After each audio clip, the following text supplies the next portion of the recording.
हमारे जीवन का आधार है। वे कहते आप कुछ नहीं कर पा रहे तो कम से कम, और जब तक इस शरीर में राम है तभी तक तो हम और आप है। जिस दिन राम नहीं होंगे उस दिन हम और आप भी होने वाले। जिस दिन इस शरीर से राम निकल जाएंगे फिर हम कुछ करने के लायक बचेंगे क्या? जब तक राम है तब तक काम है, और जिस दिन राम नहीं होगा फिर इस दुनिया से हमारा कोई काम रहने वाला। कई बार आपने सुना होगा, एक बार भगवान की और लक्ष्मी जी की किसी बात को लेकर बहस हो गई। लक्ष्मी जी ने कहा कि दुनिया वाले हमें बहुत प्यार करते हैं। भगवान ने कहा नहीं, दुनिया वाले तुम्हें प्यार नहीं करते हैं, दुनिया वाले तुम्हें नहीं चाहते। अगर तुम्हारी चाहत है तो केवल हमारी बदौलत, जिस दिन हम नहीं होंगे उस दिन तुम्हें कोई चाहने वाला। अरे बोले ऐसे कैसे? बोले यही है। बोले अरे आप क्या जानो, हमारे लिए तो दुनिया सब कुछ छोड़ने को तैयार हो जाती है। भगवान बोले कैसे? बोले परीक्षा कर लो, और हो गई परीक्षा। आप सभी लोग जानते बताते हैं कि लक्ष्मी जी की बूढ़ी माँ का रूप धारण करके गांव में आ गई धवाकर में, और उन्होंने जाकर किसी भक्त के दरवाजे पर आवाज लगाई कि प्यास लगी, पानी मिल जाए। तो माताओं का स्वभाव बड़ा सहज होता है, ये बड़ी दयालु प्रवृत्ति की होती है। जल लेकर के जैसे ही आई तो उस बुढ़िया माँ ने अपने झोले से चांदी का ग्लास निकाला और उसी में कहा बेटा इसी में डाल दो। पानी डाला और पी लिया, और गिलास उनके दरवाजे पर छोड़कर जाने लगी। तो उसने कहा कि अरे अम्मा, ये तुम्हारा चांदी का गिलास और तुम यहाँ छोड़कर जा रही। बोले जिस पात्र में हम एक बार जल पी ले, भोजन कर ले, फिर हम दोबारा उसका प्रयोग नहीं करते, हम उसी के घर छोड़ देते। तो घर वालों ने सोचा कि बुढ़िया तो बड़ी चमत्कारी है, कम से कम इसी बहाने चांदी तो मिल जाएगी। वो बोले भोजन तो हम सोने की कटोरियों में करते हैं। तो बोले अम्मा पानी तो पी लिया, भोजन और कर लो हमारे यहाँ। बोले ठीक है, कोई बात नहीं। और उन्होंने सोचा कि बुढ़िया भोजन करेगी, अपने पात्रों में करेगी, सोने की कटोरियों में करेगी। तो उन्हें 3-4 सब्जी बनाएगी, जितनी सब्जी बनेगी उतनी कटोरियां। तो महाराज खूब भोजन, खीर, रायता आदि कई सब्जियां, दाल, कढ़ी, जितने व्यंजन होते सब बना लिए। बूढ़ी अम्मा ने वो सोने की कटोरी, चांदी की थाली और महाराज सोने का ग्लास निकाला और भोजन पाया, और भोजन पाके सारे बर्तन उनके घर छोड़ दिए। पूरे गांव में हल्ला हो गया, भैया माता जी तो बड़ी चमत्कारी है, सोने चांदी के बर्तन ही छोड़ देती जिसके घर में। अब तो निमंत्रण की झड़ी लगी। अम्मा कल हमारे यहाँ भोजन, अम्मा कल हमारे यहाँ भोजन, हमारे यहाँ चाय पी लो। ऐसी महाराज धूम मची। इसके बाद बताते हैं कि महाराज गांव में भागवत चल रही थी किसी के यहाँ। उनके यहाँ पता चला कि गांव में एक बहुत चमत्कारी बुढ़िया आई है, सोने चांदी के बर्तन छोड़ देती जिनके घर में भोजन करती है।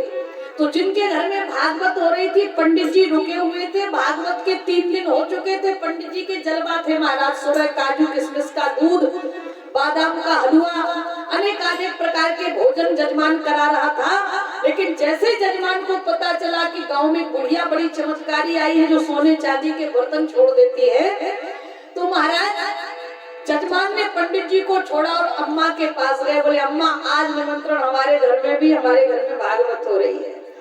तो अम्मा ने कहा हम तुम्हारे घर में तभी भोजन करने आएंगे जब जो भागवत वाले पंडित जी हैं उनको अपने घर से भगाओ। जजमान ने सोचा कि पंडित जी को तो फिर बुलवा लेंगे, भागवत फिर हो जाएगी, लेकिन ये सोना चांदी पता नहीं बुढ़िया मरी थी जी, क्या पता। बोले माता जी तुम तो निमंत्रण स्वीकार करो, पंडित जी को तो हम 1 घंटे के अंदर ही भगा देंगे। और जजमान गए और जाकर के बोले पंडित जी एक काम करो, हो गई भागवत, आज ही दक्षिणा ले लो तुम तो। अरे बोले ऐसे कैसे, 7 दिन का अनुष्ठान होता है। अरे बोले हमें कुछ नहीं कराना, तुम तो दक्षिणा पकड़ो जाओ।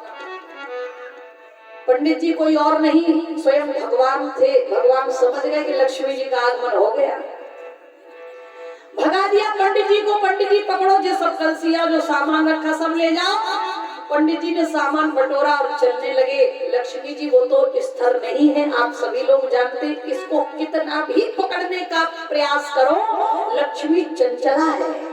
लक्ष्मी कभी एक जगह ठहरती नहीं है। सातों शब्द जो बाजते तो घर घर होते राग, खाली पड़े बोलन लागे।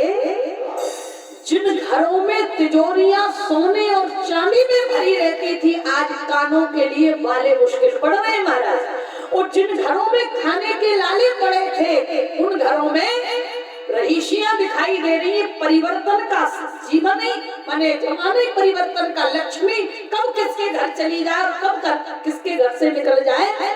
लक्ष्मी चंचला है। लक्ष्मी भी दो प्रकार से आती है, एक तो उल्लू पर बैठकर आती है और दूसरी गरुड़ पर बैठकर आती है। लेकिन दोनों में अंतर क्या है? जो उल्लू पर बैठकर आने वाली है वो अकेले आती है, और उल्लू के बारे में आप जानते हैं उसको दिन में दिखाई नहीं देता है। तो जो केवल उल्लू पर अकेली लक्ष्मी बैठकर आती है वो आपको अंधा बना देगी, आपकी मति खराब कर देगी। आप लक्ष्मी को जुआ में बर्बाद करेंगे, शराब में बर्बाद करेंगे, आप बीमारियों में पैसा बर्बाद करेंगे, मुकदमा आदि लड़ाइयों में बर्बाद, फौजदारियों में बर्बाद करेंगे। जो उल्लू पर बैठकर आती है, और जो गरुड़ पर विराजमान होकर आती है वो भगवान के साथ विराजमान, धर्म के साथ। तो जो लक्ष्मी धर्म के साथ आती है आपके घर में, वो स्थिर होती है, ठहरने वाली होती है, वो रुकने वाली होती है। उस लक्ष्मी से आपकी मति शुद्ध होती है, आपके मन में यज्ञ कराने का संकल्प आता है, आपके मन में धार्मिक अनुष्ठान करने का मन होता है। आपके घर में शिवा जैसी भांजी बेटी को गोद लेने का संकल्प आता है। भले हमारे घर में बेटियां हो, लेकिन हम भांजी को गोद लेकर उसका विवाह करेंगे, उसको उसका लालन पालन करेंगे। ये सुंदर भाव बनते हैं। ये कौन सी लक्ष्मी है? बोले ये भगवान विष्णु के साथ गरुड़ पर विराजमान रहने वाली लक्ष्मी का प्रभाव है। तो महाराज कहते पंडित जी चले, लक्ष्मी तो रुकती नहीं है। बुढ़िया ने भी अपना सामान समेटा और उन जजमान के यहाँ भोजन किया और बोली अब नमस्कार, जा रहे हैं आपके गांव से। अरे गांव वालों ने कहा माता जी आप तो जीवन भर यहीं रुको, हम लोग आपको अच्छे अच्छे भोजन कराएंगे। बोले नहीं रुकने वाले। चली गई लक्ष्मी बाहर गांव। भगवान से लक्ष्मी जी मिली, बोले बोलो हमारी ज्यादा चाहत है कि तुम्हारी? बोलो हमने तुम्हें गांव से भगवा दिया कि नहीं? भगवान बोले बिल्कुल भगवा दिया, लेकिन आगे चलो। और भगवान जब आगे चले तो क्या देखा? मुर्दा जा रहा था, लक्ष्मी जी साथ में थी। मुर्दा जा रहा था। अपने यहाँ बुंदेलखंड की खास परंपरा है, अगर कोई 80-90 साल का बूढ़ा या बुढ़िया अपने यहाँ शरीर छोड़ते हैं, जब उसकी शव यात्रा होती है तो उसके ऊपर पैसे, बतासे, मखाने ये सब डाले जाते हैं ना। हम लोग रास्ते में उसके ऊपर भाई खुशी मनाई जाती है कि भगवान की कृपा से नाती पंथी समती खंती सब देख करके गए हैं। बैंड बाजे बजते हैं, घंट